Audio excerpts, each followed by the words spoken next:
Shalom, selamat bertemu kembali dalam program Firman Menyapa HKBP Petojo.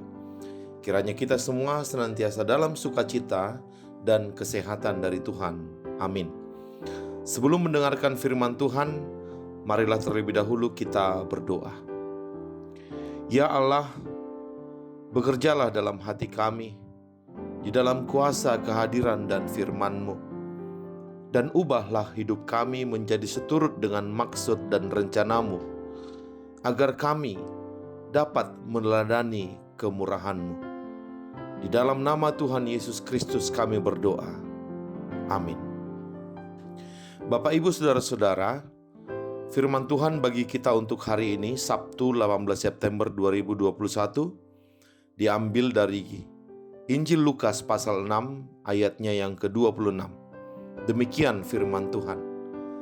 Hendaklah kamu murah hati, sama seperti Bapamu adalah murah hati. Hendaklah kamu murah hati, sama seperti Bapamu adalah murah hati. Demikianlah firman Tuhan.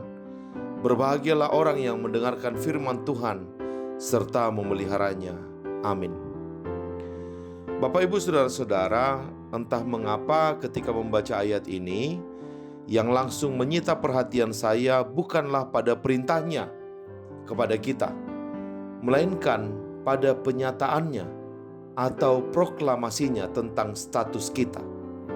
Firman tadi berbunyi, hendaklah kamu murah hati, sama seperti Bapamu murah hati.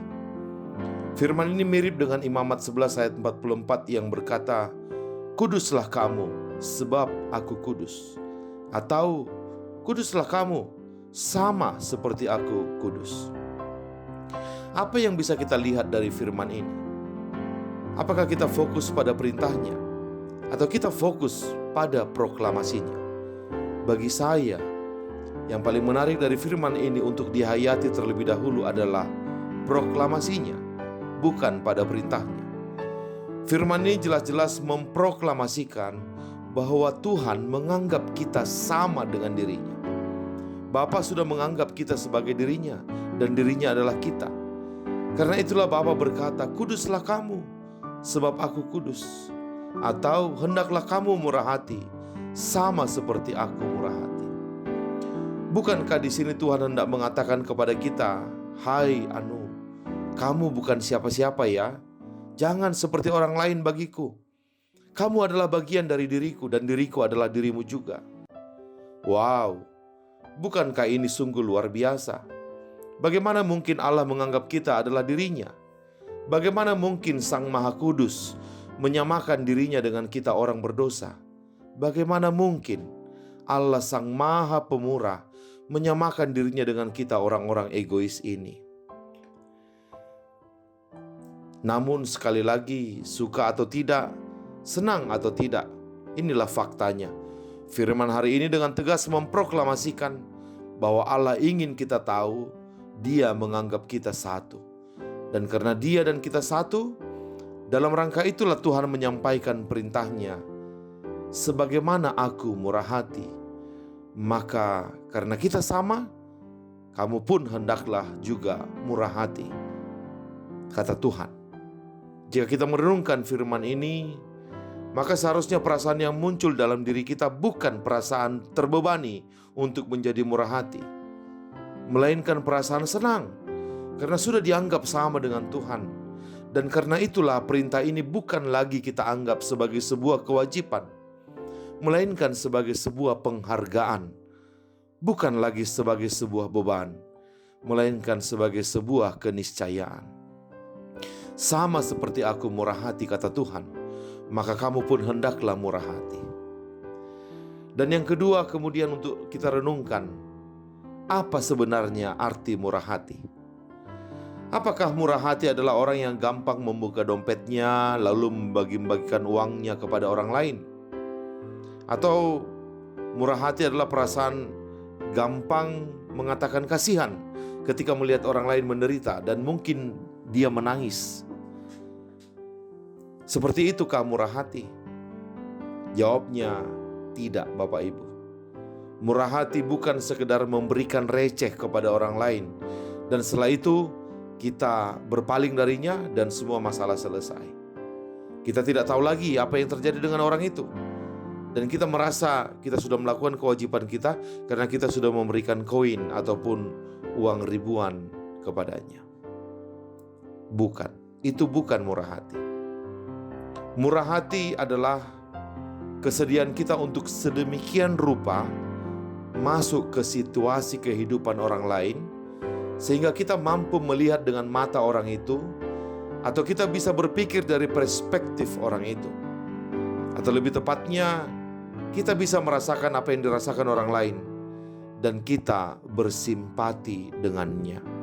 Itulah murah hati. Sehingga murah hati sesungguhnya bukan melulu soal uang. Sebab banyak orang mau memberikan uang kepada orang lain, tapi dia tidak mau memberikan hatinya untuk orang lain. Dia tidak mau sejenak berhenti dan mendengarkan keluhan orang lain. Baginya hidup ini adalah soal dirinya sendiri, soal aku. Tidak ada waktu untuk mendengar orang, apalagi untuk merasakan perasaan orang lain. Bahkan kepada orang tuanya sendiri dia merasa sudah cukup dengan hanya mengirim uang setiap bulan atau setiap minggu. Atau seorang ayah yang merasa sudah melakukan tugasnya ketika dia sudah memberikan fasilitas lengkap bagi anak-anaknya. Sementara kalau ditanya, apa yang paling orang tuanya butuhkan? Atau apa yang paling anak dan istrinya butuhkan? Maka mereka menjawab, mereka hanya menginginkan yang sederhana dari anaknya, atau dari ayahnya, atau dari suaminya, yaitu perhatian dan kasih sayang. Maka disinilah firman Tuhan berbicara kepada kita, orang-orang yang hidup di zaman yang serba dingin ini, agar kita tidak sekedar menjadi penyumbang atau pemberi uang, melainkan agar kita menjadi orang yang murah hati. Karena apa? Sekali lagi, karena Bapa kita adalah Bapa yang murah hati. Dan mari kita renungkan Bapak Ibu, bukankah Bapa itu benar-benar murah hati kepada kita untuk umat manusia ini? Sebab ketika dunia sedemikian rupa menderita dan tidak ada lagi harapan bagi manusia, Bapa kita tidak sekedar memberi pertolongan dari sorga dan setelah itu selesai. Tidak. Bapa di sorga memilih untuk hadir langsung ke dunia ini, menjadi sama seperti manusia, dan membiarkan dirinya menjadi dosa, agar dia dapat menyelamatkan kita dari dalam. Itulah kemurahan seorang Bapa. Maka Bapa kita juga mau agar kita seperti itu, menjadi orang yang murah hati kepada orang lain, menjadi orang yang mau memberikan hati kepada orang lain untuk mendengar keluhannya dan merasakan perasaannya dan memahami pikirannya, sehingga kita benar-benar tahu apa yang paling dia butuhkan. Karena hanya dengan cara seperti itulah kita bisa menjadi sesama bagi orang lain. Ingatkah kita tentang cerita ketika Tuhan Yesus bertandang ke rumah Marta dan Maria?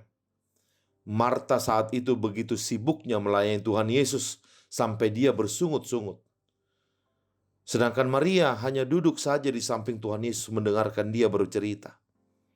Kalau kita bertanya siapakah orang yang murah hati, maka dari sudut pandang dunia kita akan mengatakan Marta lah orang yang murah hati. Tapi ternyata tidak. Bagi Tuhan Yesus, Maria lah orang yang murah hati. Karena apa? Karena Marta memberikan bukan yang Tuhan Yesus inginkan. Tuhan Yesus hanya ingin orang duduk di sampingnya dan mendengarkan dia. Dan itulah yang diberikan Maria kepadanya. Dari kejadian itu kita seharusnya berkata dan belajar, ya, bahwa bukan karena kita sudah berbuat untuk orang lain kita menjadi orang yang murah hati, bukan. Tapi pertanyaannya adalah seberapa paham kita apa yang orang lain inginkan dari kita? Seberapa mau kita untuk bisa merasakan penderitaan orang lain, mendengarkan cerita orang lain, sehingga kita tahu apa yang dia inginkan atau dia butuhkan dari kita.